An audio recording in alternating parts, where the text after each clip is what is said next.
Hablamos hoy en nuestro programa de un elemento esencial de nuestras procesiones, la música. La música está presente en sus distintas formas en las procesiones a lo largo de toda su historia. Es capaz de generar un ambiente muy especial en las calles, con los congregantes, con los espectadores y con las imágenes, a las que colabora en su traslado, facilitando y de qué manera el trabajo de los cargadores. Se puede decir que la música es como un envolvente de la procesión que crea un ambiente realmente emotivo y espiritual. Nadie mejor que David Rivas para hablarnos de la música en nuestras procesiones. Este músico zamorano, nacido en Toro, es licenciado en Historia del Arte y en Historia y Ciencia de la Música. Tiene más de 400 composiciones, muchas de ellas premiadas. Su música se interpreta en todo el mundo. Hoy, como profesor de música de secundaria, forma chavales a los que le inculca el valor de la música. Le apasiona la Semana Santa y tiene marchas en numerosas ciudades. Este año estrena en Valladolid. Su marcha Perdónalos es una de las más interpretadas en España y piezas como la Alborada de la Suite sayaguesa cierra musicalmente la Semana Santa de Zamora. David, ¿cuáles son los elementos distintivos de la música procesional de Castilla y León? ¿Cuáles son los que más ves tú?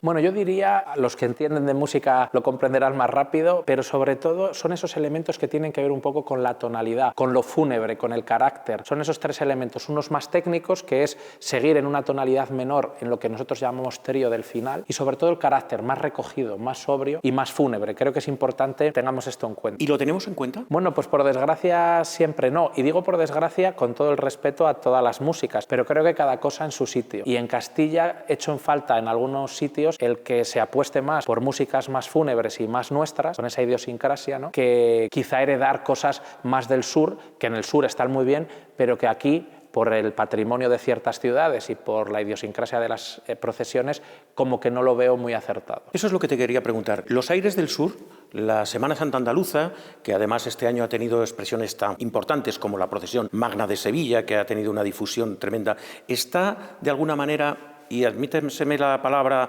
en un sentido no tan negativo, pero sí en la acepción, está contaminando la música andaluza, la música de la Semana Santa en Castilla y León. Yo veo que en algunas zonas de la región sí, y por supuesto, como tú bien has dicho, Luis, utilizando contaminar en un sentido bueno. Todo es respetable y creo que cada cosa en su sitio, pero no nos imaginamos, por ejemplo, sonando Talver cruzando la Esperanza de Triana, el puente de Triana en Sevilla, igual que no nos imaginamos a lo mejor con Hermanos Costaleros o con otras marchas del sur, pues una procesión en Zamora o en Valladolid con esas imágenes, ese atardecer en esas rúas estrechas con ese patrimonio románico, gótico. ¿Cuáles son las grandes diferencias entre la música procesional en Castilla y León y la música procesional en Andalucía? Bien, yo creo que aquí también tiene que ver, antes de lo musical, la manera de llevar los pasos, porque generalmente aquí solemos estar acostumbrados a ver andas o debajo del paso en los hombros, no en el costal como es en Andalucía. Entonces solo hay que ver una procesión para distinguir de cada lugar, ¿no? Y ese traqueteo, ese caminar andaluz no lo vamos a encontrar en Castilla. Entonces eso ya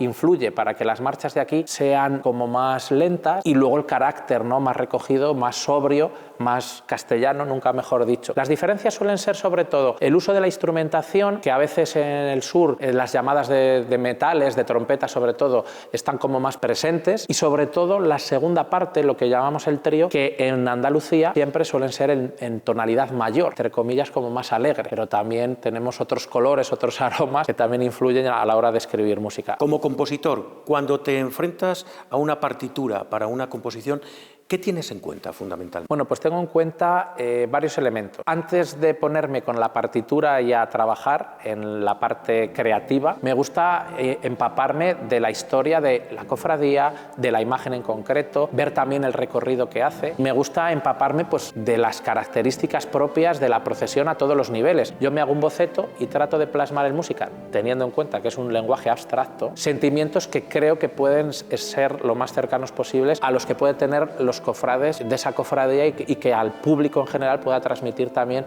esa procesión, esa imagen en concreto.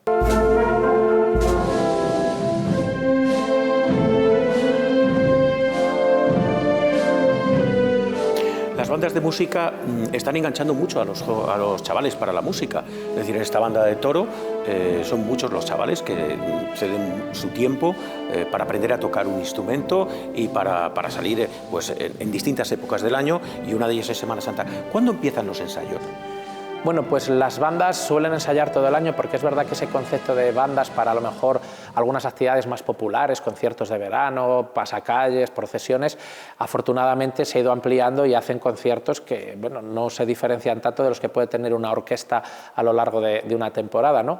Entonces, ensayos se está todo el año, pero es verdad que los de Semana Santa suelen empezar en torno a enero. ¿Cómo se elige el repertorio? Por supuesto, la responsabilidad primera es del director. Un director musical es el encargado no solo de ensayar, sino de elegir los repertorios para cada concierto y cada actividad. Cuando llegan las procesiones, tiene que saber elegir muy bien el repertorio, porque no es lo mismo que la banda de Toro toque en una procesión de Zamora o aquí mismo, a que a lo mejor la hubiesen llamado para tocar una procesión en Valencia o una procesión en Ciudad Real. Pero luego las cofradías tienen también mucho que ver. Y creo que se está haciendo poco a poco buen trabajo en algunos lugares, Zamora en concreto, donde seleccionan algunos tipos de marchas que se podrían considerar obligatorias y otras que, sin tener nada en contra de esas marchas, no son convenientes por el carácter y la idiosincrasia de la procesión. Entonces yo creo que hay que aunar el criterio del director, que es al final el máximo responsable, pero también haber un diálogo con las cofradías para elegir el repertorio que a cada procesión se ajuste mejor. ¿Piden los cargadores determinadas marchas? Es decir, ¿se preparan marchas ad hoc porque lo pidan los cargadores, porque les alivie más en el peso, les ayude más a llevar la carga en un determinado lugar que hay más cuesta o es más difícil de recorrer? Pues sí, la verdad que los cargadores suelen tener sus peticiones. Sí que es verdad que a lo mejor el primer año que va a una banda pues te piden algo y no lo tienes en el repertorio, o aunque lo tengas, bueno, dices vamos a darles una de cal y otra de arena.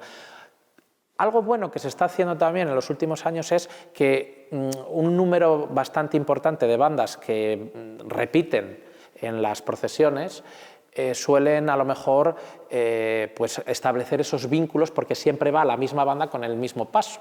Y eso es importante porque los cargadores cogen esa confianza y durante el año mantienen reuniones, alguna cena donde dicen mira, nos gustaría para este año esto, otra. A veces se encargan incluso marchas a través de la petición de cargadores, luego su cofradía a la que pertenece ese paso te encarga una marcha a cualquier compositor, y eso creo que es importante. Eso sí, cada cabeza una sentencia, pues todo equilibrado, porque uno puede gustarle mucho Paquito Chocolatero y no lo vas a tocar en Santa Clara, en Zamora, ¿no? O aquí en la Plaza Mayor. Bromas aparte, creo que es importante que tengan ese espacio, pero todo equilibrado y muy medido. Estamos en el tiempo de la inteligencia artificial, de la aplicación de las nuevas tecnologías prácticamente en todo. ¿Influirá esas nuevas tecnologías, esa inteligencia artificial, en el futuro de la música profesional? Vamos a jugar un poco a ser futuristas. A ser un poco videntes, ¿no? Bueno, yo creo que inevitablemente en una gran mayoría de disciplinas y de aspectos de nuestro día a día va a influir. Pero yo me resisto en el ámbito musical a pensar que sea de una forma tajante.